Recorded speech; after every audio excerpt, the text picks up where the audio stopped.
Welcome back, clarifiers. Today we're on day 10. Anthony's going to be joining in about a... Welcome back, clarifiers. Today we're on day 10. Anthony's going to be joining in about a few seconds as usual. And there he is, waving on to him, and he is joining. Again, we're on day 10. About to go live with the and only Tony. Today's Sunday. We did a little later than usual. And I hope you guys enjoy today because it's going to be awesome. What's up? There he is, Tony. What's up? Oh, just the ceiling. How about you? Not much. Got the kitchen backsplash done today, which I was really happy with, and so was the homeowner. It was just like... looked absolutely gorgeous, and got some more extra work for next weekend, which is really dope. So it's like, things are flowing. And I started mowing the lawn. First, coolest thing, lawnmower started first turn of the key. Like, no issues, didn't have to clean the carb because I maintained it last season, so it was working like a charm. But the belt broke, and the storage by the belt was closed. So it's like, okay, tomorrow I'll mow it, which is perfect. So I went 8, and now here we are. Awesome. Well, good to hear you're alive and well. Yeah, today's a nice toasty day in the Hawaii. Your average 80-degree temperature. It was really warm today too. I'm wearing shorts, actually, surprisingly. Yeah, me too. Believe it or not. Okay, well, today's day 10. Day 10 of 12-day live sessions that we're doing with Tony. Introduce yourself. I'll introduce myself and what this is all about, and we'll go from there. Yeah, so my name is Anthony Desatnikov. I'm what I like to call a student of life, which is someone who looks for patterns and lessons in everyday experiences and soaks up all that information and tries to learn the most from it. For work, I do construction. I work for a custom home building company in Saratoga Springs, New York. And, that's who I am. Awesome. Well, welcome to this live. My name is Alexi, and I love to help students or people who are learning about life how to better understand the concepts and principles they're trying to understand. And that's why I'm all about creating what I created, the clarifiers, helping people understand things, be it mentoring, be it how to pick your life direction. This particular series is about learning how to reprogram your mind. I love breaking things down to the very basics and to help people understand, because for me it was always a challenge understanding things. And for me, one of the things about success, achieving success in anything in life, I always got stuck at the point of changing, as they call it, paradigm or your programming. How do you do that? I could not find it. And so here we are 10 days later, and it's nearly complete. And here it is. That's what today's about. Sweet. Awesome. So yesterday, after the live, Anthony and I he was like, so what are you going to do tomorrow? Because today's my day. Yesterday was him. Today's me. And I was like, we'll see tomorrow. What's tomorrow? So today, what's going to be, I'm very excited about today because I took what we've done over the last 2 days and literally put it on a sheet of paper this big to be able to explain it very easily in a picture format, or pictorially speaking. So it all fits on a quarter sheet of paper. Interesting. Yes. So before, just to give you an idea to explain the process, it kind of looked like this right here. It's a lot of writing. So that's imagine you took a full 8x11 and then another half page, and that's how amount of information you write it down. And I was like, okay, I want to be able to explain it in one sitting in an image format so a person can actually be like, oh. And so yesterday I was staring at it, like sitting by my bedside, and first version came out looking something like this, right? Uh-huh. So here, let me flip the camera over so you can actually see so it looked something like this right here. And I was like, okay, And then I'm like, I got to make this thing a little nicer. So version 2 came up, and it looked something like this right here. Then I was like, okay, that's still... Looks like mathematical equations. Yes, and then I upgraded it again, made it a little cleaner, and boom, that came out. And then today you're going to see the final version. Let me try to flip the camera here. There we go. And today you'll see in action the final version, and it's probably going to be the shortest video we'll do, but it's going to help you understand what is the 50,000-foot view of how to reprogram your mind. And you ready for it, Tony? So usually... I am. I know I just didn't give you a moment to answer, but you did. Usually the way we do this is I share and we both write things down. Today, Anthony, what I want you to do is help me just listen, watch, and see how, like, pretend you've never heard this, never seen this, and I'm just taking you into step number 1, and we're sitting over a cup of whatever you drink, and I'm going to... Blueberry tea. Yes, welcome, welcome, Sammy. One of my friends here from Hawaii just joined, so Hi. welcome. Sammy, by the way, this is my nephew Anthony, my oldest nephew. And so, Nice to meet you, Sammy.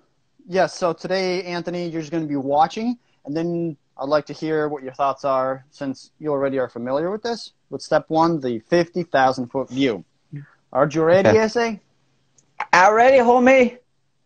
Okay, let me take my camera, set it up like usual, so you guys can see the perfect angle.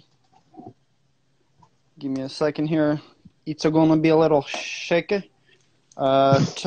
Is number 5 on your top left side, Anthony? Yeah, you got the orientation right. Just center it. Yep. Okay, yep. Let me get this tripod all. Woo, little dancy here, tripod. Okay. Ugh. Okay. I'm excited for the days when I'll be able to have everything just a nice whiteboard. Yeah. Yeah, I'm currently working on the process to make a nice whiteboard. Okay, here it goes, guys. Yeah, you have something to say, Tony? I'll mention it later. It's not relevant right now. Okay, so this process is going to go like this. So I'm going to slowly unfold it for you, okay? In the end, that's what it's going to look like right here. So instead of writing it all out, I wanted to do it like this. So this way we can actually hold a pace. And here it begins. So the basic premise of all success in life looks something like this, okay? Boom. What you need to succeed in life in anything, and I'm not just talking about money here, guys. When I say success, I mean everything in life about success. You need to know where you are now, and you need to know the second point is where you want to be. And that's all there really is to success. It doesn't get any more complicated than that. If you know where you are as a human being right now, and you know where you want to go, boom. That's it. It's that simple. It doesn't get any harder than that. Now, today's takeaway, keep that in the back of your mind. Today's takeaway, what I want you to walk away with, is this basic principle. And can you see this well, Anthony, on the screen? Yeah. Okay. So the basic fact... Just make sure to read out each of the words because they're hard to read, but I can see them. Boom. This is better? Yeah, that's much better. Okay. So today's takeaway is this. What you think about or what you really, really want in life, you think about something, you give it a little time, different thoughts take different time to come to life, will eventually become fact. So that's the thing I want you to walk away with today, really, really seeing that, how that process works, is that if you think about something, eventually, over time, it will become fact. And it doesn't matter if it's a good thought or a bad thought, it will come to fruition. And if you look in your life, if you look backwards, you'll see that time and again, no matter what it was in your life you thought about, If you wanted somebody to get fired at your job, eventually they get fired. If you wanted to find a new job, eventually you find a new job, and so on and so forth. So we're going to start with the 50,000-foot view, which is the next thing right here. The 50,000-foot view is this. Let this circle represent our brain, our mind, okay? And it's divided into two parts. The top part right here is the subconscious, or the conscious mind right here is what's called the conscious mind, okay? The bottom part is the subconscious mind. And so you might be thinking, you're getting a little too woo on me here. But let me explain. It's actually pretty simple. Our conscious mind is responsible for our physical senses, like our sight, our smell, our taste, what we hear, what we feel. All these things are part of our conscious mind. And so this takes a lot of energy from our brain, like literal energy. It uses up a lot of our energy, daily energy, to run these processes. So whereas our subconscious mind, this is where our body functions are, like digestion, your heart pumping, and all this stuff. You don't think about it. It just happens. That's our subconscious mind. It is infinitely more powerful. It has a lot more computing power to be able to do all these things simultaneously. In our subconscious mind is also our habits. That's, take any habit, you don't need to think about it. For example, walking or driving. All of us can walk and talk at the same time. The question is, who's doing the walking and who's doing the talking? Well, in this case, your subconscious is doing the walking, your conscious mind is doing the talking. Same thing with driving. If you've driven anywhere in your life, you'll know that soon enough, you're just there where you need to go, and you're like, whoa, how did I get here? I don't remember driving here, but I do remember listening to the music or talking to somebody. And so driving in this case is run by your subconscious mind. Any questions so far? Or does that so far make sense? So this is pretty clear. And the reason I wanted to show this to you is because our brain, as Dr. Thurman Fleet said in 1934, that when our brain does not have an image, we're confused. And so this is what he drew. So this is not, I did not make this up. Dr. Thurman Fleet made it up. He said, and so to eradicate any kind of confusion, I'm going to make an image of the mind. Okay, and this is what he drew. And that's not the full picture, but for today's conversation, there's going to be more than enough. So just remember your conscious mind and your subconscious mind. Next thing, we're going to actually start on the journey itself.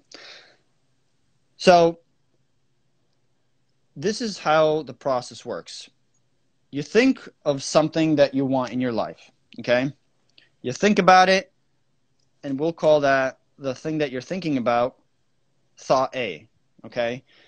Every thought, and again, every thought is a type of vibration that we put out there, okay?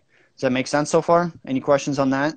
That when you think about something, your brain physically, science, you can put all the tools on your brain and catch the actual thoughts leaving your brain. You can take image, you can take pictures of, they have even technology right now where computers can guess what you're thinking based off of the wave patterns that you're having. And it's pretty wild. So say you think a thought and these vibrations start coming out, your thoughts are coming out, you have these emotions tied to this thought, and all of a sudden, guess what? You start this thing, whatever it is that you're thinking about, step by step, thing one happens, which leads to thing two, which leads to thing three, which leads to thing to four, to five, and next thing you know what? Guess what? Boom. Your thought that you had here, the thought A, can now become a reality. Now don't confuse that with that it does become reality. You originally have a thought.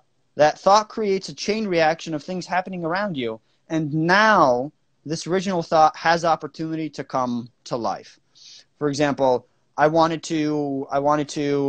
initial idea when I was working in Albany, I said, ooh, I want to get a job. I want to be able to travel the country and go there 1 week at a time and really get to see that place. And so I went part-time. Because I went part-time, I had extra 2 days to go to Panera Bread and like a coffee shop and work from there. Because I was working there, I met a guy. This guy invited me then to work for this company, international company, And all of a sudden now I had the opportunity to take the job or not to take the job so that I can go and make my idea become reality. Are you following me so far? Sense. Yeah, that's Okay. very clear. And now this whole process right here, all these steps, now there's no reason why I wrote 5. Because there was enough space in there to write 5 ideas. Or there's these different things. It can be 1, 2, or 3. It can be 100 different little steps that had to occur for your thought to get to the point where it can become reality. This whole process, I'm going to, from this point on, refer to it as an experience. Okay? You're catching along? Mm-hmm. And then there's, hold on a second. So now the experience happened to us, right? And hold on a second. Let me just take a drink. Sorry about that. So this experience happens to us, and oftentimes we get attached to the emotion of the process. So sometimes we might get attached to this emotion, a single emotion in the whole experience, or we just get attached to the whole. I'm drinking something with seeds in here, and we either get attached to just a person that we got pissed off, or we get the whole experience just pisses us off. And so we attach an emotion to it, and all of a sudden the emotion itself becomes this force of nature. And so this is where I kind of have to go like this. The next block is right here. And so when we get attached to an emotion, we start blaming either the whole experience, or we start blaming the players or the characters of this whole process here. So let me think of an example. Let me take a drink here. I'm about to cough. For example, I wanted to be able to leave somewhere, and this whole charade happened, and I had a choice, like, do I blame the people who did these things to me, or do I see that now I have an opportunity to make what I want a reality? Or this guy borrowed money, a bunch of money from me. Do I blame him, or do I take authorship? Do I blame this guy who borrowed the money from me and get stuck in an emotion? Or do I say, wait a minute, I wanted to move to Hawaii, and eventually, because this guy never paid me back, I ended up here. So oftentimes, most people get stuck in an emotion. And because we get stuck in an emotion, you know what happens? What? We miss the whole brilliance. So I'm going to go back to here. Kind of like this. We miss the fact that the brilliance of our mind, of how powerful it is at creating what we thought about. We completely lose sight how this thinking originally is eventually did this, and we don't realize the brilliance of this whole process. Are you following so far? Mm-hmm. And so I'm going to actually have to remove this. So instead of recognizing the brilliance of our mind to be able to give us a great setup so that our thought can become reality, the only thing that we learn is maybe a lesson or two. So when we dive into our own emotions, we might learn a lesson like, oh, avoid this person. That's good knowledge, but we miss the whole power behind this whole experience because we chose to blame the characters or the emotion or the experience itself, and then we miss the brilliance, and we only walk away with a lesson. So now, these emotions that we're stuck in, I call these things boom moments. Okay? We get stuck in this emotion, and then 2 years later, 5 years later, or a year later, or a month later, it doesn't matter how long later, but because we decided to connect with the emotion, this negative or positive emotion, all of a sudden, let's say a couple of years down the road, this boom moment was written into our brain, which is now a program. Okay? So imagine coding, program. This emotion becomes part of you. Part of you, not in your conscious mind, but in your subconscious mind. So now, one day, you might be walking down the street, and then you recognize that that's where, say, a fight happened, all of a sudden it triggers a boom moment, these negative emotions or these emotions and then this program, this code starts running in your subconscious mind, and then you're just like, what's that word? It's like a downward death spiral of emotions, and then you don't want to do anything, or you feel like giving up. Like a couple of weeks ago, it was, I got this overwhelming feeling of just want to give up. And, or like for you, for example, last week you were sharing, you had a moment where you wanted to just curl up in bed and just leave the job. And so the thing about these boom moments, they are very beautiful, very special moments in our life. So next time you have a boom moment or an emotion comes up, again, that's what the boom moment, the code in your mind. The boom moment is an emotional state. Yes. So you take this boom moment right when it's happening, take a few minute break, go walk around, decide to look at it like a gauge. Okay? And so when you look at it as a gauge, when your gas gauge goes low, you don't hate the gas gauge, you go to the gas station. You don't hate the heat gauge, you go put in some coolant. It just tells you, hey, here's what's up, you need to fix something.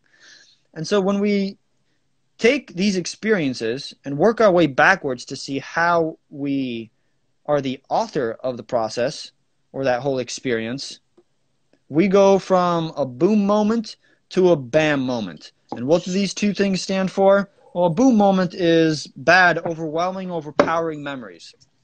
You exchange the boom moment, which is negative, to a bam moment, which is you become an awareness master. And then that's where the process repeats itself again. You think, your thoughts create the process, and here's what happens most of the time. People think, their thoughts go vibrating out, it sets you up for A to become reality, and instead of then taking that opportunity, for me, for example, like I said, I went and actually got that job and started traveling around the world. So it just set me up. It doesn't make it reality. It's a setup. But if I got pissed off at somebody or something, that's where most people, and I do too, just as much as anybody else, is it happens where we get stuck in the emotion. And because we get stuck in the emotion, we go into this blame mode. We learn maybe a lesson or two from here, but stay in this negative emotion. And every once in a while it comes back.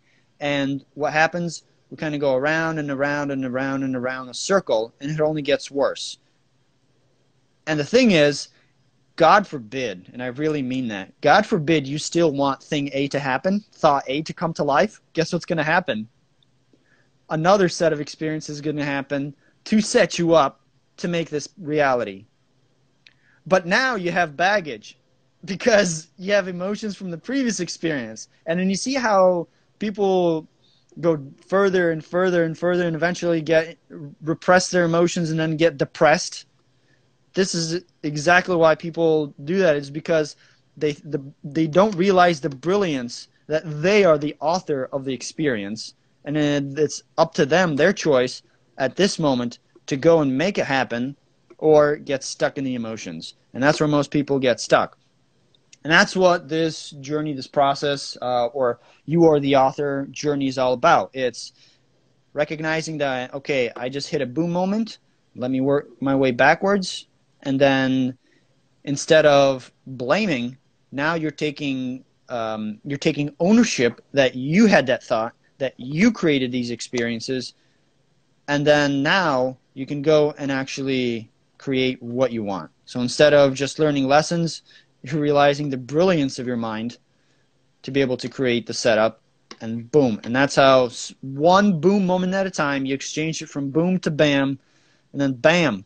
You go through that process going up instead of going downwards and downwards into negativity. And then not knowing why the heck you keep on hitting the same unseen brick walls. So if you want to learn how to be able to actually take these thoughts that you have that are not serving you and then exchange them to thoughts that do serve you, this is the process, this is the journey. It'll help you clearly understand where I am now, and then help you get to where you want to go, wherever that is for you. But if you don't know where you are now, That's what this process does for you. It understands where you are clearly and succinctly, where you're like, okay, boom, boom, boom, this is what I need to do. And then you reprogram your mind, and then you get what you want. And that, my man, is it. Hold on, let me bring my camera back to here. And that's the process in a picture, in a pictorial format. So now you can take something as confusing as this little sheet of... This is more of being able to just sit down with somebody and draw it out and then give it to them on a napkin and say, here you go, here it is. This is how you can actually change. So it's a setup conversation to help people see that they actually can. It's possible. It's doable to reprogram your mind to be like, I am the master. Yes, Mr. Master. So I will say it was a bit confusing in the sense that it was really condensed and small, like when you were flipping the paper things. So yeah, the paper things I realized. It seems to me it would have been better to use index cards and just write out each of those boxes on an index card and then lay the cards out one at a time. You see what I'm saying? Does that make sense? Yep. I feel like that would make it just a little bit easier and bigger to see. But other than that, it definitely explained the process very simply and succinctly, which I like that.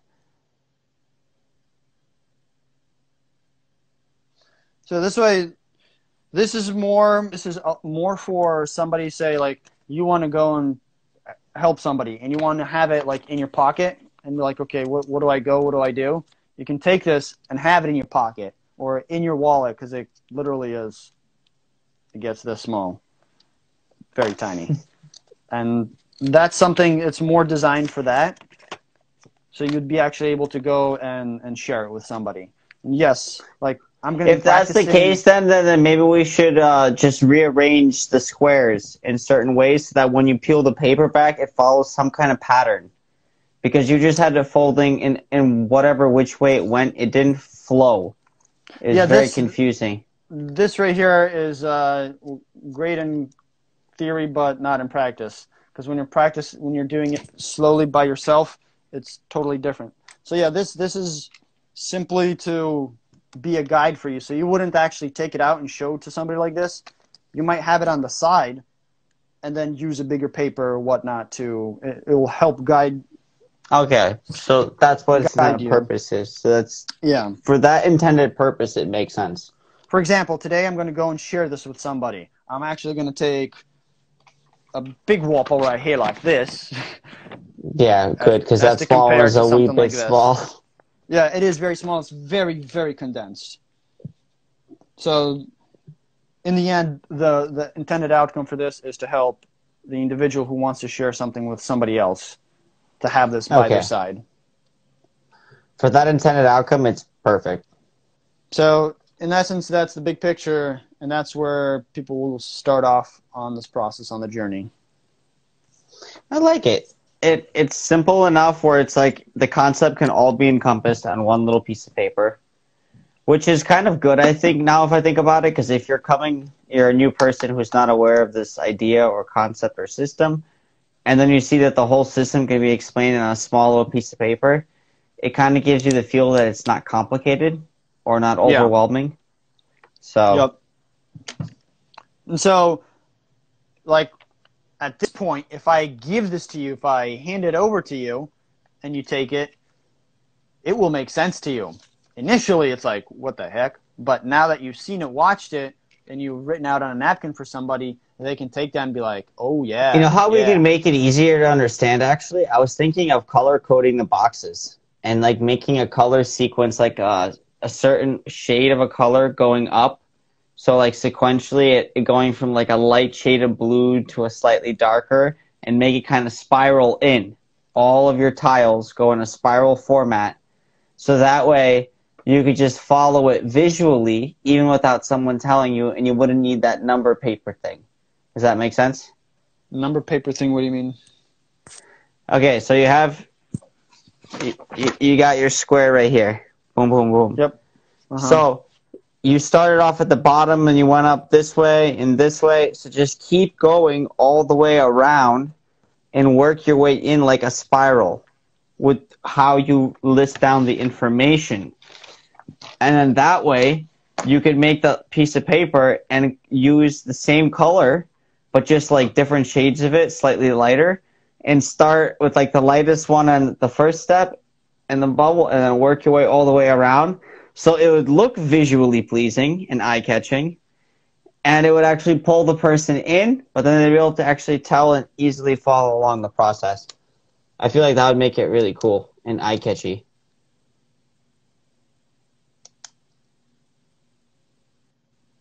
Did you not follow that? I totally followed it. I'm just seeing how that's how to make that reality. So Okay. this is going to be recorded, and right after this, I post the videos. So that was going to be let's see that idea in reality tomorrow from your end. All right. I'll what's it called? Just send me a picture of the thing that on text later of the paper that you have, and I'll try rewriting it myself for tomorrow's video. What you'll see is that each one of these, they're numbered. It's like 1, 2, 3, 4. So you'll see the number sequence, and that way you'll know exactly what's next and how you could possibly do that. All right, perfect. Because that way I can I'll mess around with it, because I love the content. The content's perfect. I don't feel that needs to change. I just feel like the way it unrolls, if you make it feel more geometrical, the mind will like the feel of it while it's watching the process, if you're guiding somebody through it. So okay. Perfect. This will be exciting. Yeah, I would like to see how you do that, because I tried to rack my brain of trying to make it as simple as possible. Yeah, I like to see. Basically, I already thought of it. You'd basically print out a piece of paper, but on the computer, I would edit it where each of those squares, I would do the color, just slightly different lightness, going from light to, or from darker to light, or whatever, however you want to go, probably from light to darker. Print that out blank, and then, just use like a light blue kind of color or something, yellow, and then that way when you could write with a black pen, it stands out, so you can still draw out the thing you need to draw out, but the person knows that it flows with the color thing. And the color slowly intensifying in hue with each sequential block will draw the eye naturally that direction. Does that make sense? From like a design perspective? So theoretically, it makes sense to me. I would like to see how you are able to achieve that.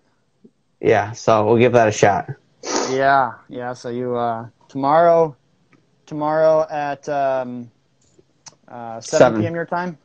7 EST, 4 Cali, and 1 p.m. Hawaii time. Hawaii. So this is our video number 10. I'll be posting this hence right after. 'Cause all the other ones are live online already, so I mean, you already have access to them. The Clarifiers Sweet. is the website name. It has like this binoculars that are blue, teal blue. Teal blue. Yeah, you can go check them out there. That pretty much wraps it up today, and I wanted to make it as short as possible, the explanation, so that it can be said very quickly. So you can be like, okay. No, I like this. This is great, because like, if someone was wondering what the Clarifiers is, this is a perfect little thing to have on you that can explain the idea. It's complex enough where it actually encompasses the whole of the idea, but it's not so complicated you don't get it. And you can do it very quickly. I mean, you finished it within about 20 minutes, 25 minutes or so. Yeah. So that's an average long conversation. So I think that's, for what this is intended for, it's perfect. So we'll just have to play around with like the layout of it. And then other than that, I think that will be great, because then from there we can just continue working our way out. Yeah. So there that is. And that is. That is that. So tomorrow will be your time to shine, and I'd like to really see how that looks. Yeah, wish me luck. No excuses, just results. Like always. Okay, peace. All right, peace out, brother. Thank you. Have a good night. You too, bye.